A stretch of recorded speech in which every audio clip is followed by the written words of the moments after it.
Hello সবাইকে, আমি শর্মিষ্ঠা অদ্বিতীয়া দত্ত ডেকোরেশনের তরফ থেকে এই যে সাজানোটা দেখছেন আপনারা, এটা আমি লেক টাউনে সাজিয়েছিলাম। তো এটা খুব এক্সক্লুসিভ একটা সাজানো ছিল। বেঙ্গলি ব্রাইড আর মারওয়াড়ি গ্রুম ছিল। তো ওনারা না ভীষণ ইকো ফ্রেন্ডলিভাবে সাজাতে চেয়েছিলেন, কোনো প্লাস্টিক ইউজ ওনারা চাননি। তার জন্য এই পুরো ব্যাপারটাতেই খুব মানে হ্যান্ডমেড ফ্লাওয়ার, নেট, এইরকম ধরনের জিনিস আমি ইউজ করেছিলাম। আর এই ডলটা তো ভীষণ এক্সক্লুসিভ ছিল। অল্প কিছু আমাকে সেলোটেপ সেলোফিন দিতে হয়েছিল কিছু জায়গায়। তো আপনারা দেখে জানান কেমন লাগছে সাজানোটা। আশা করি আপনাদের সকলের ভালো লাগবে, আর ভালো লাগলে প্লিজ একটু চ্যানেলটা সাবস্ক্রাইব করে দিয়ে যাবেন।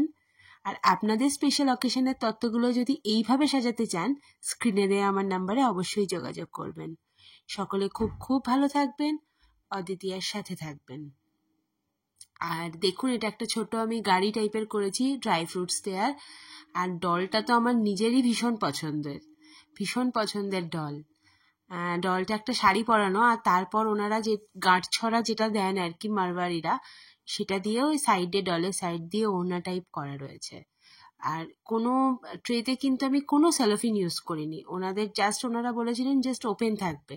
শুধু ফ্রুটসের ট্রেটাতে আমাকে সেলোফিন মুড়তে হয়েছিল, না হলে ফ্রুটসগুলো পড়ে যাওয়ার চান্স ছিল। আর প্রত্যেকটা ট্রেতে 2টো করে শাড়ি আছে। কেমন লাগলো অবশ্যই জানাবেন।